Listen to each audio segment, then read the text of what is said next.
당신의 길을 예배하라고는 사명을 받은 세례요한이 잡히자 이제 비로소 입을 열어 천국 복음을 전파하시기 시작하죠. 4명의 제자를 먼저 부르시고 온 갈릴리에 다니시면서 가르치시고 천국 복음을 전파하시면서 모든 병과 모든 약한 것들을 다 고쳐주십니다. 이게 지난주까지 우리가 살펴본 4장의 내용이었습니다.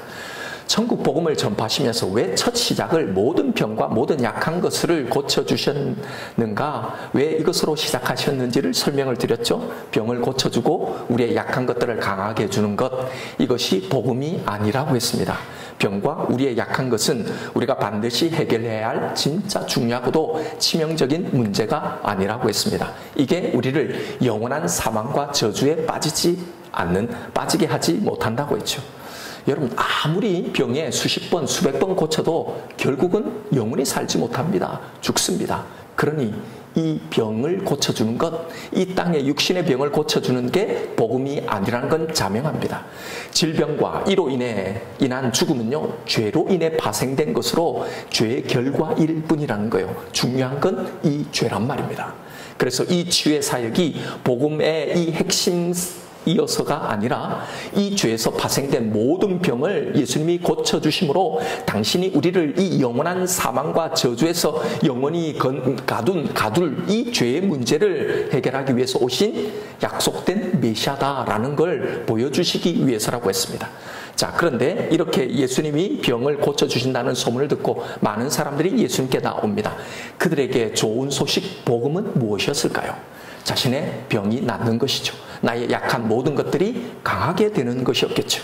앞서 4명의 제자들을 부르신 이 사건에서 드러났듯이 아마 그들이 기대했던 복은 자신이 생각하는 각자의 만선의 꿈이었을 겁니다. 그들에게 복은 바로 이런 것이었을 거예요. 그런데 예수님은 그렇게 모여든 그들에게 그들이 기대했던 것과는 전혀 다른 복을 말씀하시는 겁니다. 그게 바로 앞으로 우리가 살펴볼 이 팔복입니다. 여러분, 예수님이 이것이 복이다라고 말씀하신 이 복의 면면들을 한번 살펴보십시오. 심령이 가난한 자, 애통하는 자, 의에 줄이고 목이 마른 자, 의를 위해서 박해를 받는 자 등등요. 여러분, 과연 이것이 여러분 복이라고 느껴지십니까? 이런 것이 복된 삶이라고 여러분 정말 말할 수 있을까요? 여러분은 정말 이런 복을 원합니까? 이걸 정말 복이라고 인정하실 수 있느냐 말이죠. 솔직히 말입니다. 그런데 지금 우리는 복으로 인정하지도 사실 원하지도 않을 것을 분명 예수님은 이것이 복이라고 말씀하신다는 거예요. 즉 결국 우리가 예수를 믿어서 받게 되는 이 복이요, 심령이 가난해지는 것, 애통하는 것, 의에 줄이고 목마른 것, 의를 위해서 박해를 받는 삶이라는 겁니다. 버젓이 성경에 이 예수님의 말씀이 나와 있는데도 이런 생각을 거의 안 하고 믿는 거죠. 왜냐하면 다 내가 기대하고 바라는 그 복이 있기 때문입니다. 나에게 복음은 이것으로 정해져 있기 때문이죠. 여러분, 참으로 희한한 것이 예수를 믿는다라고 하면서 다 예수를 믿어요. 믿는다라고 하면서 예수님의 말씀과 전혀 상관이 없는 믿음을 가지고 있는 게 여러분 희한하지 않습니까? 사실 우리들도 여기에 자신이 생각하는 이 복을 기대하고 나온 이 무리들과 똑같은 심정으로 처음에 예수님께 나온 거잖아요. 다 내가 기대했던 그런 복이 있었던 겁니다. 병에서 나음을 기대하거나 내 약한 이 문제들을 고쳐주고 내 고통의 문제를 해결받기를 원하는 마음, 그래서 내 마음이 평안해지기를 기대하는 이 마음으로 다 나온 겁니다. 그런데 그건 전혀 예수님이 여기서 말씀하신 이런 것들이 아니란 말입니다. 그래서 이렇게 다들 자기 기대를 가지고 나온 사람들을 예수님은 무리와 제자로 구분하셨습니다. 여러분, 이건 문자적으로 사람들을 무리와 제자들로 완전히 이렇게 분리해서 무리는 다 못 듣게 쫓아내시고 제자들만 다 모여서 그들에게만 이야기했다는 말이 아니죠. 다 여기에 함께 모여 있는 겁니다. 이 설교의 1차적인 대상이 바로 예수님의 말씀을 믿는 이런 제자들임을 말하려고 한 거예요. 즉 정말로 예수님이 주시고자 하는 이 복을 깨닫고 누리는 자들과 그렇지 못한 자들이 나뉘게 될 것이라는 걸 보여주신 거예요. 그래서 여러분, 우리는 이 복이 뭔지를 반드시 제대로 알아야 합니다. 왜 예수님께 나왔으면서도 늘 시험에 들고 늘 침체를 겪고 있는지, 내 마음에 그런 쉼이 없는지, 안식이 없고 기쁨이 없는지, 성경이 말하는 이런 평강, 이 샬롬이 내게 없는지, 그 이유는 바로 이겁니다. 성경이 말하는 이 복, 예수님이 이 땅에 오셔서 우리에게 주시고려고 했던 이 복이 뭔지를 모르고 그저 아직도 자기가 기대하는 이 복들만을 붙들고 있기 때문입니다. 사실 다 이것 때문이에요. 이것 때문에 수많은 교회와 하나님과 예수를 믿는다는 수많은 신자들이요, 사실은 이 영원한 복과는 전혀 상관이 없는, 아니 오히려 성경이 무수히 경고하고 있는 정반대의 길을 가게 되는 겁니다. 복음이 아닌 것, 복이 아닌 것을 믿고 가기 때문이죠. 수십 년을 믿어도 아직도 여전히 그게 왜 나 하나님 왜 안 이뤄주시냐, 그것만 바라보고 나오는 무리들로 남아있기 때문입니다. 그들에게 이 복은 아직도 그들의 삶에 역사하지 못하는 겁니다. 이미 예수님이 다 이루어 주셨음에도 그걸 전혀 누리지 못하는 거예요. 그래서 우리는 이제 예수님이 전하신 이 5장에서 7장까지의 천국 복음, 예수님이 입을 벌여서 전하신 이 복음을 다시 살펴보려고 하는 거예요. 그 중에서도 먼저 이 팔복에 대해서 살펴보려고 합니다. 여러분, 성경이 예수님이 기독교 신앙에서 이야기하고 있는 복이 과연 무엇인지를 정확하게 제대로 알고 믿어야 합니다. 그래서 그 복을 추구하고 그 복을 붙들고 그 복을 갈망하고 그 복을 누릴 거 아닙니까? 오늘은 심령이 가난한 자와 애통한 자의 복에 대해서 말씀을 나눠보도록 하죠. 오늘 본문에서 심령이 가난한 자 그리고 애통하는 자가 복이 있다라고 하는데요, 여러분, 심령이 가난한 자가 어떤 자라고 생각하시나요? 또 애통하는 자의 그 애통이 과연 무엇에 관한 애통이라고 생각하십니까? 어떤 분들은 심령의 가난함을 욕심을 다 버린 마음의 상태라고 해석을 합니다. 내 안에 움켜쥐고 있는 내 마음의 욕심, 내 욕망, 내 집착, 이걸 다 버린 이 상태가 심령의 가난함, 마음의 가난함이라고. 그러니 그 마음의 번민이, 집착이, 고민이 없기에 그것이 곧 마음에 누리는 그 천국이라는 거죠. 또 애통하는 자는 위로를 받을 거라는 이 말씀을 우리가 어려운 문제를 만났을 때 하나님께 애통하는 마음으로 간절히 기도하면 하나님이 반드시 우리에게 위로해 주신다는, 기도의 응답으로 놀라운 것으로 위로해 주신다는 이 말씀으로 이해를 합니다. 그러면 여러분, 여기서의 심령이 가난함은 내 마음속에 욕심을 비운 상태를 말하는 거고, 여기서의 애통은 내가 살아가면서 만나는 모든 고통에 대한 슬픔이 될 겁니다. 여러분, 만약 이런 것이 예수님이 말씀하신 복이라면 그러면 곰곰이 한번 생각해 보시란 말입니다. 이건 예수님이 주시지 않아도 얼마든지 다른 것으로도 얻을 수 있는 복입니다.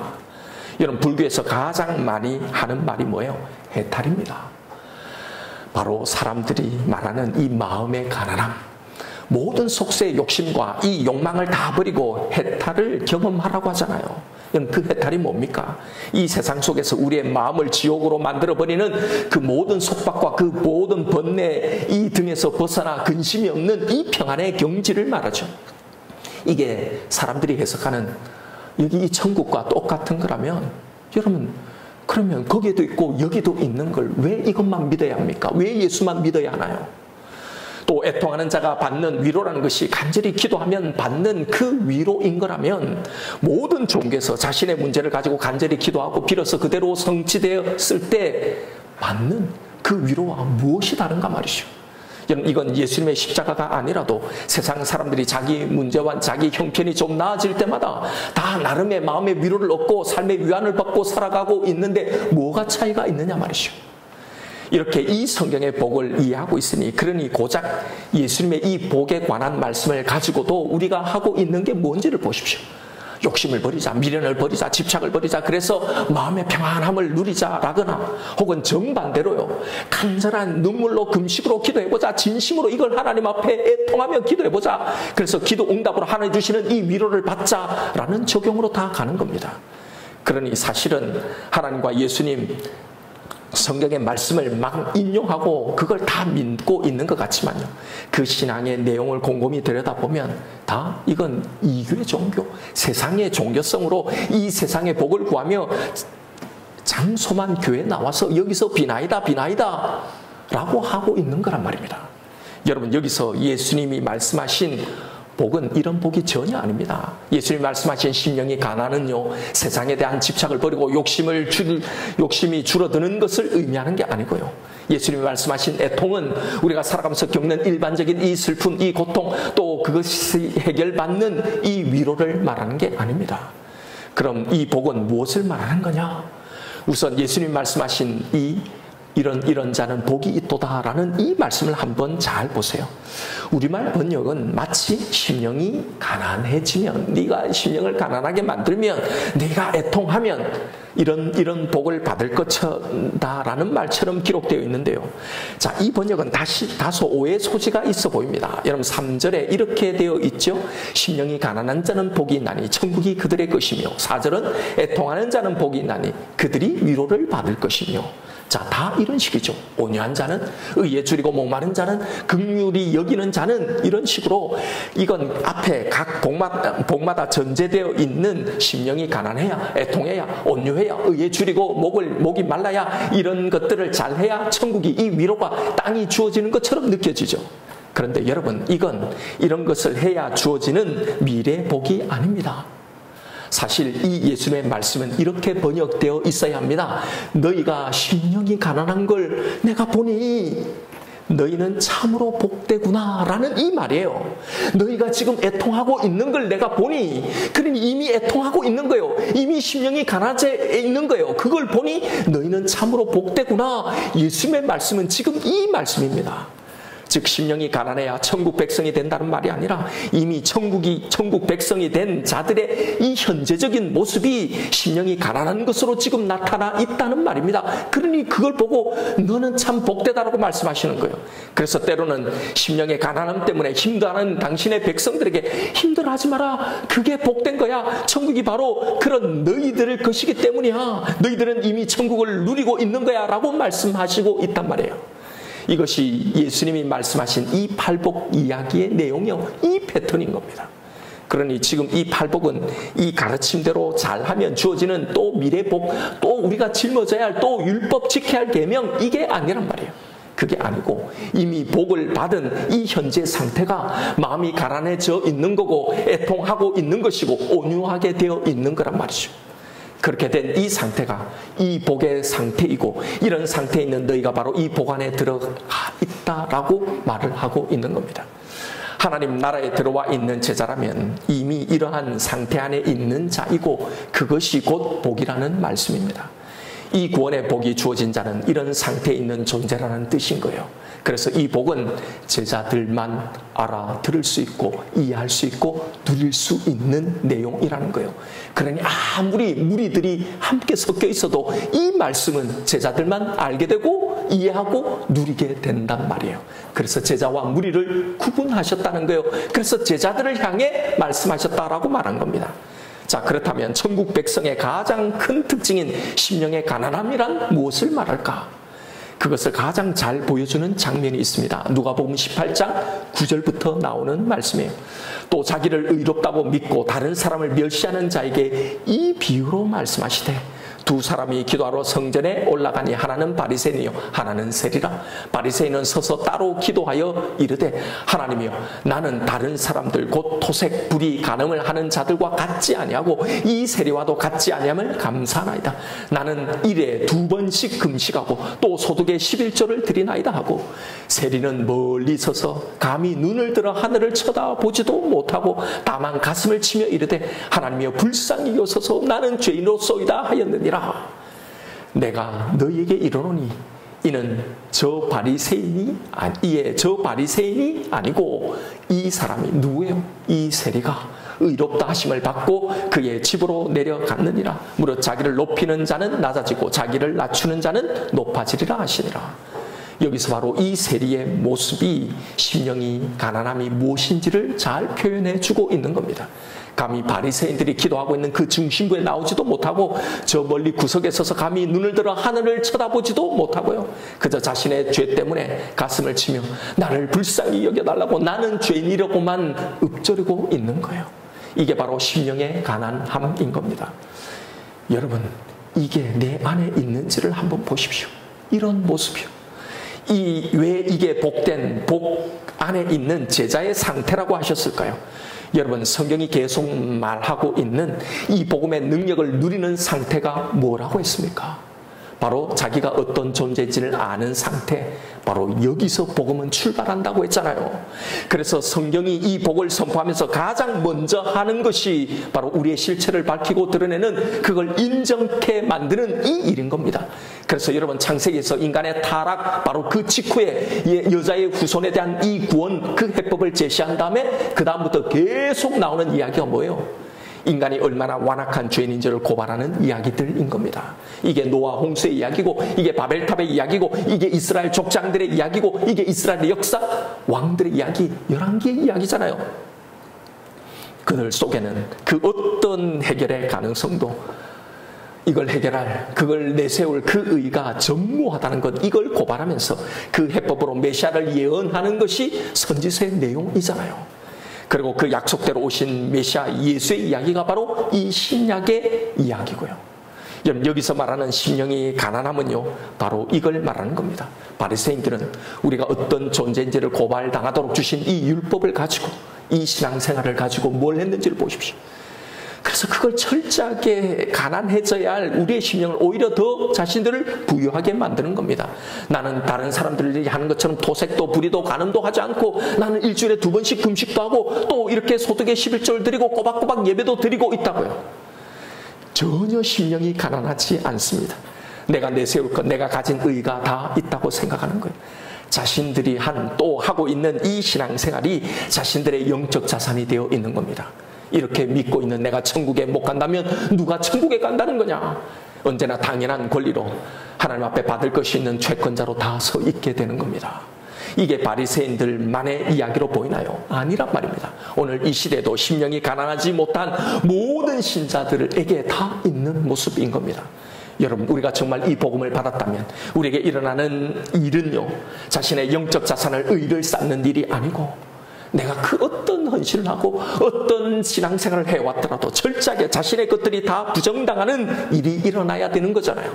이 바리새인들처럼 이렇게 말하고 이런 마음의 상태로 하나님 앞에 나올 수가 없는 것 아닙니까? 신앙생활 하면 할수록, 말씀대로 살아보려고 노력하면 할수록 여러분 확인되어지는 게 무엇인가요? 자랑입니까? 내 의입니까? 아니죠. 정말로 나는 하나님을 못 믿고 있구나, 안 믿고 있구나, 나에게 아무런 선도 없고 아무런 선도 나올 수 없다는 내 심령의 가난함을 인정할 수밖에 없는 거잖아요. 나중에 예수님이 이 산상수훈에 뭐라고 말씀하시는지를 보십시오. 만일 네 오른 눈이 실족하게 하면 떼어버리라고, 네 오른손이 너를 실족하게 하면 찍어내버리라고 하잖아요. 여러분, 이 말씀을 지킬 사람이 있습니까? 우리가 손으로 얼마나 많은 죄를 범합니까? 그런데 죄를 짓는 눈을, 손을 다 빼어버리고 이렇게 잘라버린 분이 있나요? 그렇게 할 수 있습니까? 그러므로 하늘에 계신 너의 아버지의 온유하심처럼 너희도 온전하라. 하나님의 온전하심처럼 너희도 온전하라. 여러분, 이건 다 예수님의 말씀이잖아요. 그런데 정말 우리가 하나님처럼 온전해질 수 있나요? 이 말씀의 불가능함은요, 이 말씀을 지키고 노력해 본 분들은 절감하게 될 겁니다. 노력하면 할수록 절망감만 더해지는 겁니다. 바로 이 상태를 가난이라고 하신 겁니다. 여기서 가난은요, 스스로 어떤 것을 해볼 수 없는 완전한 무능의 상태를 말하고 있는 거예요. 아무것도 없는 상태. 그래서 절대적으로 누군가를 의지하지 않으면 안 되는 이 가난, 스스로는 절대로 자신의 생존을 책임지지 못하는, 절대로 그걸 극복할 수 없는 이 상태의 가난함을 말하는 거예요. 왜 이 가난이 복되다고 말씀하시느냐 하면, 이 가난함 자체가 아니라 바로 이 가난한, 이 심령의 가난함의 이 상태에서 이것이 만들어내는 반응 때문입니다. 바로 절대 의존이에요. 절대적인 신뢰와 절대적인 의탁입니다.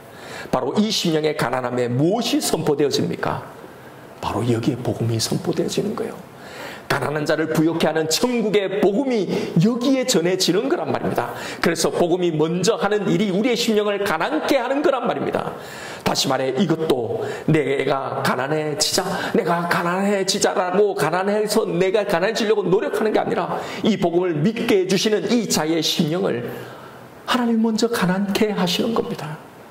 우리는 예전에 이것을 이미 경험했습니다. 그 가난한 심령 가운데 이 복음이 들어오게 된 거잖아요. 그 복음이 내 모든 것들을 회복해 하신 거잖아요. 그렇게 우리가 신앙생활 한 것 아닙니까? 여러분, 우리의 가난함, 이 없음을 누가 어떻게 부유함으로 있게 만드신다는 겁니까? 예수 그리스도가요. 그래서 이게 복이라는 겁니다. 그래서 제자인 우리를 향해, 이 복 안에 있는 자들 향해 이 말씀을 하신 겁니다. 왜요? 그런 자의 심령은 가난해져 있으니까. 그러니 너희가 심령이 가난한 걸 보니 너희는 참으로 복되구나 라고 말씀하신 거예요.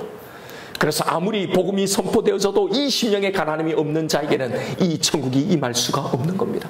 그 안에 천국을 경험할 수도 알 수도 누릴 수도 없는 거죠. 이 천국 복음이 이 세리들에게만, 제자들에게만 선포되어졌습니까?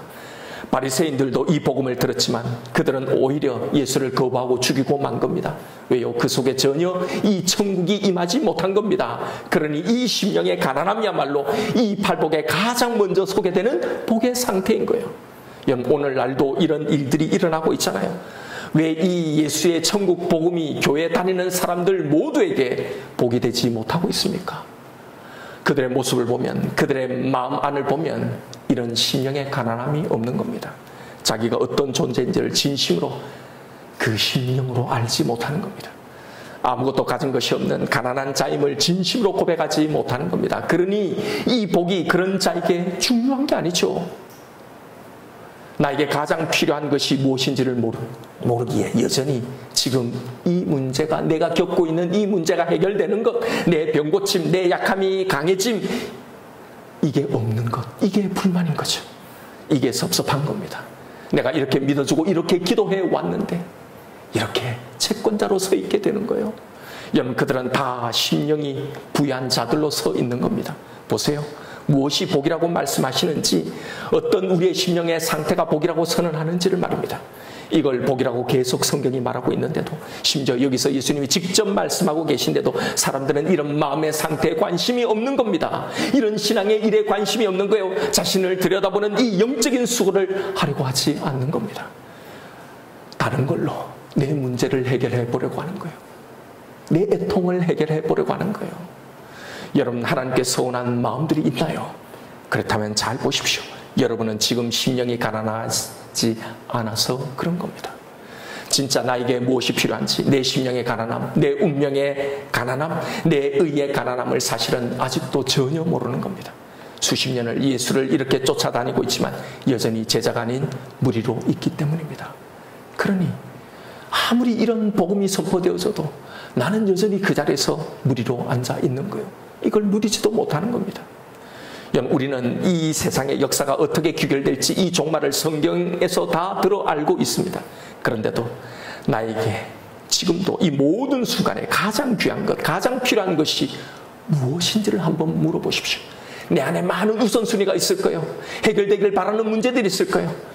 그걸 하나하나 다 제거하면 마지막에 무엇이 남는지요? 그 문제인지 나의 구원인지 말입니다. 여기서 예수님이 말씀하신 심령의 가난함이 나오게 되는 겁니다. 내가 무엇이 가장 필요하고 무엇이 가장 간절히 원해야 하는지가 말입니다. 이 심령의 가난함, 간절함에 부어진 이 천국 복음이 이제 무엇을 만들어내는가를 보십시오. 이게 왜 복이라고 예수님이 말씀하셨는지 말입니다. 그 심령이 가난한 자의 마음의 상태가 어떻는지, 가장 바라는 것, 가장 간절한 것, 가장 소중하고 가장 크고 중요한 것이 충만히 채워진 이 사람을 생각해 보십시오. 그것의 해결을 완전하게 받은 사람에게는 이제 그 어떤 것도 두렵지 않고 그 어떤 것도 바라지 않는 온전한 만족이 임하게 되어 있는 겁니다. 바로 이거예요. 그래서 심령이 가난한 자를 복되다고 하신 겁니다. 이게 바로 천국이 그 심령 속에 임한 상태, 이 복을 누리고 있는 복 있는 사람의 상태인 거란 말입니다. 그러기에 그 어떤 상황을 만나도 감사할 수 있는 겁니다. 나에게 어떻게, 하나님 나를 어떻게 다루셔도 이 모든 것이 나에게 다 선한 것임을 알기에, 그래서 이 상태가 복이라는 겁니다. 여러분, 이 예수님의 말씀에서 내 신앙의 돌파구를, 이 오래된 침체의 탈출구를 찾으십시오. 예수를 믿어도 성경이 말하는 이 복음의 능력, 이 구원의 능력, 이 복을 전혀 알지 못하고 누리지 못한다면 예수님의 말씀을 들으십시오. 내 심령의 가난함, 그 철저한 가난함으로 나아가십시오. 다시 복음을 들으십시오. 다시 그것만을 간절히 바라고 그것만이 나의 유일한 소망인 이 가난함으로 나아가십시오. 여기에 또 하나가 있습니다. 심령이 가난한 자에게 나타나는 또 하나의 필연적인 반응입니다. 바로 애통함입니다. 그래서 심령의 가난함과 애통함은 함께 가게 되어 있는 거예요. 애통이야말로 자신의 이 본연의 모습, 이 가난함을 깨달은 이들에게 반드시 있는 모습이기 때문입니다. 애통하기 때문에 복이 있는 게 아니라 복이 있는 자에게 애통하게 되는 겁니다. 왜냐하면 자신의 가난함을, 자신의 죄를 깨닫지 못한 사람은 애통하지 않기 때문이에요. 그래서 하나님이 없는 사람은 자신의 죄에 대해서 이렇게 애통하지 않는 겁니다. 그러나 하나님이 있는 사람은 애통할 수밖에 없습니다. 왜냐하면 우리의 삶은 죄에 대해서 퍼부으시는 이 하나님의 진노와 이 저주 가운데 있는 것을 보고 알기 때문입니다. 이것이 바로 천국 백성의 속성인 애통이라는 거예요. 이 애통의 대표적인 사람이 바로 다윗입니다. 여러분, 다윗은 철저하게 이것을 깨달은 사람이에요. 그는 대단히 의로운 사람 아니었습니까? 그의 의로움을 더 돋보이게 하는 존재가 바로 악한 사울의 존재였죠. 그는 그 악한 사울을 자신의 손으로 제거하지 않으므로 자신의 의로움을 더 확연하게 증명받았습니다. 그러나 그의 이런 의를 철저하게 무너뜨리는 사건을 만나게 되죠. 밧세바의 사건입니다. 그리고 자신의 실체를 감추기 위한 살인 사건이죠. 이것은 자신에게 없었던 욕구가 외부에서 들어온 게 아니었습니다. 처음부터 사실 자신에게 있었던 죄의 욕구였어요. 이것이 다윗 자신의 참모습이었던 겁니다. 다윗은 이 사건을 통해 철저하게 자신의 실체를 대면하게 됩니다. 그래도 사울보다 월등히 나은 존재인 줄 그렇게 믿고 알았는데 결국 똑같은, 아니 그보다 더 악한 존재임을 철저히 깨닫게 된 거예요. 그 깨달음에 도달하자 나오게 되는 게 바로 이 애통입니다. 시편 51편은요, 그 깨달음 후에 애통하며 지은 바로 그 탄식의 시입니다. 거기서 다윗은 일평생, 심지어 그 대단한 인내와 이 믿음의 광야 생활에서조차 깨닫지 못했던 중요한 영적 진리를 깨닫게 됩니다. 바로 하나님이 당신의 백성들에게 찾으시는 그 마음이 무엇인지, 당신에게 드리는 이 예배에서 원하시는 게 무엇인지를 깨닫는 겁니다. 주님께서는 짐승을 잡아 드리는 이 제사를 기뻐하지 않는다는 걸 깨닫는 겁니다. 하나님이 받으시는 이 예배는요, 바로 상한 심령이에요. 상하고 통해하는, 애통하는 우리의 심령이라는 사실을 발견하게 됩니다. 그래서 지금까지 평생 자기가 드려왔던 이 제사, 예배는요, 상한 심령의 이 다윗이 드린 이 예배가 아니라 사울보다 의로운 다윗이 드렸던 예배라는 걸 깨달았던 거예요. 여기서 상한 심령은 자신의 죄인됨을 깨닫고 그 죄에서 벗어나지 못하고 있는 이 자신을 바라보는 깨어지는 이 마음입니다. 바로 이 자예요. 이 가난함과 애통의 자리에 도달하게 되자 드디어 하나님의 위로가 보이기 시작하는 겁니다. 죄의 가리움을 받은 자, 그 죄를 인정하지 않으실 이 자의 이 복, 바로 이걸 보게 된단 말입니다. 여러분 보십시오. 언제 이 복음이 가장 강력하게 역사하게 됩니까? 그때 다윗이 뭐가 부러웠겠어요? 뭐가 아쉬웠겠어요? 무엇이 두렵겠습니까? 그 모든 걸 이기는 이 복음의 능력이 이 바로 극상의 이 최고의 복의 상태가 이 상태가 되는 거예요. 그래서 자신의 진짜 유일한 이것이 소망이 되는 거죠. 이게 자신의 유일한 위로라는 걸 진짜 알게 되는 겁니다. 여러분, 지금 나에게 있는 이 애통이 무엇인지를 한번 보십시오. 지금 내가 찾고 있는 위로가 무엇인지를 보십시오. 정말 예수가 나의 위로가 되고 있습니까? 예수가 나의 최고의 복, 나의 최고의 위로가 되고 있습니까? 다른 것이 우리의 애통이 되어 있다면 우리는 결코 주님이 주시는, 아니 주님이 위로가 되는 이 복을 전혀 누리지 못할 겁니다. 성경이 예수님 말씀하시는 이 복과는 아무 상관이 없는 이 복을 여전히 추구하며 그렇게 살게 될 겁니다. 그런 신앙생활이, 그런 삶이 진짜 이 복을 알기나 할 수 있을까요? 우리가 진짜 애통해야 할 것은요, 사실 지금의 이 고통, 지금의 이 문제가 아닙니다. 여러분, 그 고통의 문제가 해결돼도 또 문제가 오잖아요.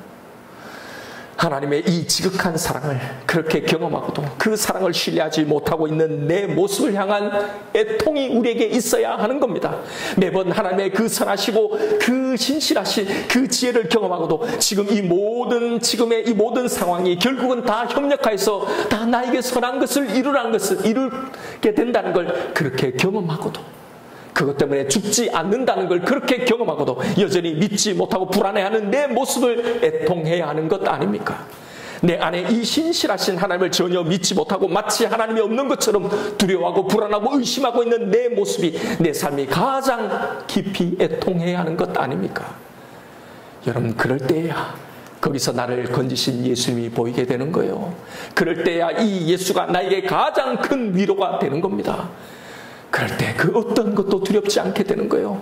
여러분, 예수를 믿는다고 하는 내 신앙을 한번 보십시오. 여러분은 정말 이 예수가 나의 가장 큰 위로이고 나의 가장 큰 복, 아니 나를 살릴 유일한 복이라는 걸 정말 믿으십니까? 이것만 있으면 되는 복이라는 걸 진짜 인정하고 고백하십니까? 예수가 주신 이 구원의 이 기쁨이 세상의 그 어떤 기쁨보다 더 크다고 여러분 자신 있게 말할 수 있습니까? 주의 결과가 분명히 끔찍한 죽음, 영원한 저주라는 걸 알면서도 그걸 별로 실감하지 않는 신자들이 너무나 많습니다. 그런 신자들에게 어떻게 예수가 최고의 복이고 최고의 위로가 되겠습니까? 그건 자명한 거죠. 이건 너무나 자명합니다. 그러니 수많은 무리가 예수를 찾아 나와도 너무나 많은 사람들이 진짜 이 예수가 주신 이 복, 이 복음의 능력을 알지도 전혀 누리지도 못하고 있는 겁니다. 자신의 모습에 대해서 철저하게 절망을 맛보지 않는 사람이 어떻게 절망에서 건지신 이 그리스도를 이해할 수 있겠습니까? 어떻게 이걸 복으로 받아들일 수 있겠습니까? 온전히 죄인됨의 인정함이 없이 어떻게 죄사함의 은혜를 정말로 경험할 수 있습니까? 이걸 어떻게 진심으로 감사할 수 있을까요? 그러니 심령이 가난하지 않으면, 애통하지 않으면, 그 상태가 되어 있지 않으면 이 복을 전혀 누리지 못하고 있는 겁니다. 그러니 그 복음은 그런 신자의 삶에 아무런 영향력도 그 어떤 위로도 해주지 못하는 그런 것이 되어버리고 있는 거예요. 여러분, 예배를, 찬양을 감사의 축제라고 하죠. 그런데 이 애통과 이 상한 심령으로 드려지는 이 예배가 여러분 어떻게 축제가 될 수 있습니까? 그런 죄사함이 없는 예배가 어떻게 축제 예배가 될 수 있습니까? 어떻게 진심 어린 찬양이 나올 수가 있겠습니까? 100데나리온 탕감 받았다고 생각하는 자와 1만 달란트 탕감 받았다는 자의 이 생각, 그 감사가 어떻게 같겠냐 말입니다. 여러분, 우리는 예배 때마다 참회의 이 찬양과 기도를 드립니다. 여러분, 우리가 예배 때마다 드리는 이 참회 기도가 습관적인 기도가 되지 않길 바랍니다. 매주 똑같은 기도를 드리니 민망한가요? 여러분, 매주 똑같은 기도만 반복한다고 생각하지 마십시오. 매주 똑같은 모습으로 그렇게 지난번에도 그렇게 회개하고 그렇게 다짐하고 했지만 그러나 매주 똑같이 나와 그 기도밖에 할 수 없고 그 긍휼만을 구할 수밖에 없는 존재가 바로 우리라는 겁니다. 바로 그런 우리가 드리는 이 깨어짐의 마음을, 이 가난하고 애통한 마음을 하나님은 복되다고 하신 겁니다. 왜요? 거기 바로 그 사람이 이 능력을 최대치로 누리고 있기 때문입니다. 여러분, 지금 여러분이 처한 상황, 지금 우리에게 있는 이 문제가 어떤 것일지라도 하나님의 위로 앞에서 여전히 남아있는 세상의 애통은 그 어떤 것도 없습니다. 모든 것의 해법, 모든 눈물과 탄식을 그칠 위로는 오직 예수 그리스도입니다. 여러분, 다른 것으로 여러분의 천국을, 다른 것으로 여러분의 위로를 삼지 마십시오. 오직 이 예수로만 내 삶의 천국을, 내 심령의 위로를 삼으십시오. 오늘 주신 말씀으로 이것을 돌파해 나가십시오. 이 절망의 탈출구를 찾아 나가십시오. 심령의 가난함을 향해, 그런 나를 향해, 이 애통함을 향해 나아가십시오. 여러분이 지금 가지고 있는 문제가 그 어떤 것이든 이 복이 늘 이것을 해결하고도 남을 능력이라는 걸 믿으십시오. 모든 문제의 해답, 그 해법이 바로 여기에 있는 겁니다. 여러분, 계속 말씀드리지만 이것 외에 없습니다. 이미 최고의 것을 가진 자들은 다른 것에 연연해 하지 않습니다. 이게 모든 것을 능히 이기는 복음의 능력인 거예요. 이 복된 삶을 회복하십시오. 이 복을 제발 누리십시오. 여러분, 하나님 앞에 뭔가를 받아내리는 채권자로 서 있지 마십시오. 내가 어떤 존재인지를 진정으로 아는 가난함이 내게 있다면, 내 죄에 대한 애통함이 있다면 무슨 일을 만나든지 그것이 나에게 가장 최선이고 감사로 받아들여야 하지 않겠습니까? 지금 나를 힘들게 하고 있는 문제도, 내가 겪고 있는 그 상황도 그렇다면 감사하지 못할 이유가 없는 겁니다. 모든 것이 나에게 다 선으로, 복으로 나와 있는 겁니다. 주님이 심령이 가난한 나를 여러분 보게 하십시오. 애통해하고 있는 나를 주님이 보게 하십시오. 그래서 진짜 예수로 천국을 누리고 이 예수님이 최고의 위로가 되어 있는 나를 보게 하십시다. 이 복의 능력을 참으로 누리며 살아가시는 저와 여러분 되시기를 주님의 이름으로 축원드립니다. 이 시간 오늘 주신 말씀 붙들고 우리 함께 기도하십시다. 여러분, 나는 과연 무슨 복을 기대하며 예수님께 나왔는지를 보십시오. 지금 이 시간 무엇이 나에게 천국을, 무엇이 나에게 최고의 위로가 되어 있는지를 보십시오. 이 예수가 위로하지 못할 그 어떤 문제도 아무것도 없습니다. 여러분, 그 위로는 그 어떤 세상적인 애통도 아무것도 남기지 않는 그런 완벽한 위로입니다. 이 예수님이 천국으로 변하게 하지 못할 그런 문제는 없습니다. 여러분, 하나님을 믿는다, 예수를 믿는다, 은혜를 받았다고 하면서도 이걸 모르니, 이게 안 되니 이 위로가 되지 못하고 이 천국을 누리지 못하고 살아가는 겁니다.